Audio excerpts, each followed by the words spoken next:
This is Naval Station Norfolk. It is the largest naval base in the entire world. It's home to dozens and dozens of military ships. But have you ever thought about what it takes to move those ships and get them where they need to be and when? We wanted to give you a closer look at exactly how it's done. Day in and day out, Norfolk Control. these sailors are hard at work. Bravo boat, Norfolk Border Control. Captain, good morning again. 68 military ships call Naval Station Norfolk home. Everything from destroyers to carriers. And each ship has a mission. Monroe's inbound. Inside this small tower that overlooks the piers, They're manned 24 hours a day, 7 days a week. that's where you'll find tower watch standers.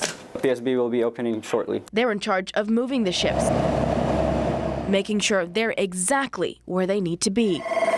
Control. The tower watchstanders, their job is to be the eyes and ears of the waterfront. Yep, head bell. But moving these massive vessels is no easy feat. It's like a game of Tetris. Except this game involves billion-dollar ships Pier 5, berth 1. and a lot more manpower. Captain Bob, permission to leave. It all starts with scheduling, figuring out which ships need to leave port and which ones are coming home. Captain, good morning again. On any given day, our average busy day is about 10 to 13 moves, ships getting in and out. The watchstanders have a lot on their plate. They track commercial ships, small boats, barges, and even divers on port. The job of the tower watchstander is to ensure that the divers and the small boats and the ships and the tugboats never meet each other unintentionally. Commence diving operations, Pier 10, berth 6. Without their okay, nothing is moving anywhere. As soon as they're open, you have permission to leave. The sailors in the tower are the eyes in the sky, but the dock masters Verifying no small boats. are the eyes on the ground. When you pull that line, make sure you walk it down. And their role We're in the clear. is just as important. We're really their eyes 15, and guiding them to where they need to go. 200 foot's marked. They're the ones actually walking the ships in. 200, okay. We're talking with tower and scheduling to make sure that we put the ship exactly where it needs to be.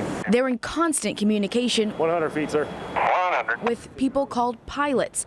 They are the ones that board the ship as it's coming in, navigating it right back to its pier. 50 feet. They make sure every sailor on every ship Yeah, just grab that side and start walking it. coming in or out stays safe. If you're good there, sir, we can work with it. And when you're in charge of moving ships as big as these, There's very little room for error. for the people responsible for moving these ships, it's all about trust. Without all of us working as a group, we wouldn't be able to do it. It's a job that many people may not even know exists, but it's one they're proud to do.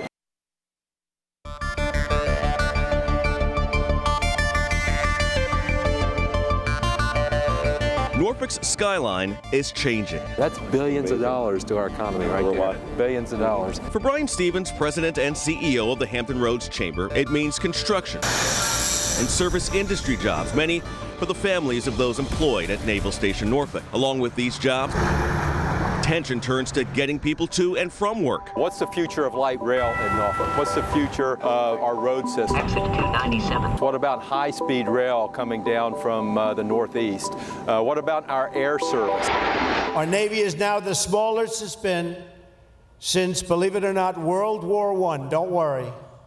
Going to soon be the largest it's been. Don't worry. President Donald Trump's plan to increase military spending by $54 billion and increase the Navy fleet from 275 to at least 350 ships could feed the Hampton Roads economy at a rapid pace. We'd see a rise in those stock prices, and that would be reflected in green numbers on the board. You would also see those sailors go off base, rent housing, buy automobiles and motorcycles, spend at grocery stores. But a threat looms, says Robert McNabb, an economics professor at Old Dominion University's Strome College of Business. We need to be vigilant and to be prepared as a region to fend off any attempts to close bases here. He's talking about base realignment and closure, or BRAC, which led to the 2011 closure of Fort Monroe in Hampton. As we lose ships out of here, what you end up doing in regards to the naval station and in regards to the piers and all the infrastructure that's built in for the Navy is that some of that may go unutilized. Some of this back here may go unutilized. Bill Crow of the Virginia Ship Repair Association represents 240 companies in Virginia. In Hampton Roads alone, they employ 40,000 people. Between those numbers and the 70,000 plus who work at Naval Station Norfolk and everyone else, traffic can be a nightmare. And solving it can sometimes seem as slow as the bumper-to-bumper traffic heading into the base every morning. We got a pretty good idea of what commuters were experiencing. The Hampton Roads Transportation Planning Organization gleaned that information from a survey of commuters. It found that it takes the average base commuter 45 minutes to get to work, but it only takes 24 minutes for the rest of us to get to work. So the question, how do you bring that 45-minute commute time down? A 564 is the big one. An expansion project wouldn't be complete until December of 2018. Currently, there's a $125 a month reimbursement for using mass transit. But the survey found 69% of respondents had no idea the program existed. Would that surprise you to hear that a lot of these people didn't know about these benefits?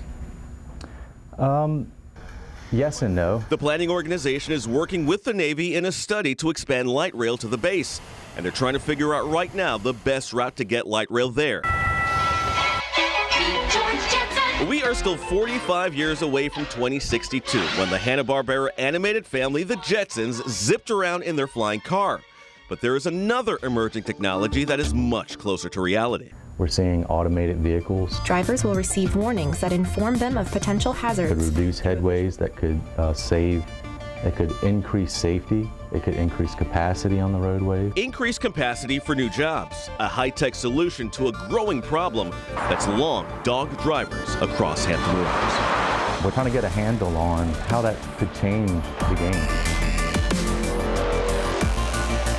The Navy has both a tradition and a future, and we look with pride and confidence in both directions. So said then Chief of Naval Operations Admiral Arleigh Burke.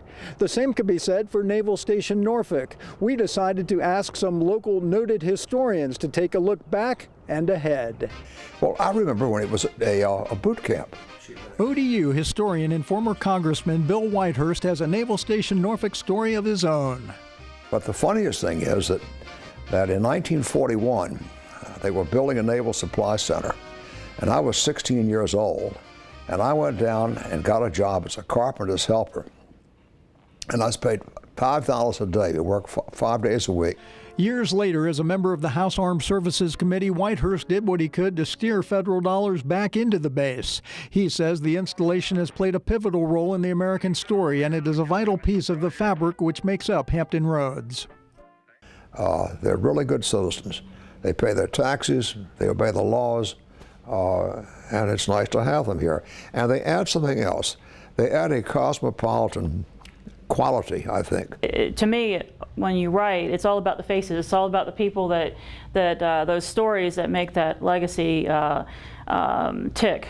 Author Amy Yarsinski wrote a book calling the base and Hampton Roads the Navy capital of the world. It's that legacy of service, the service above self, and the service that we've provided from this particular point on the East Coast that is more extraordinary than what I've seen come out of many other places that I've covered. I think it's fair to say that the great conflicts of the 20th century transformed Norfolk forever. And really, the installation that tells the story better than any other is the Naval Station Norfolk, World War I, World War II, the Cold War, right up to today. It's a story that Joe Judge never gets tired of telling to the 120,000 people who every year visit the Hampton Roads Naval Museum, where he is curator. The story of Naval Station Norfolk is the men and women who work there 24 hours a day, 7 days a week, supporting the fleet, and that they've done so for 100 years through every major conflict that our country has faced.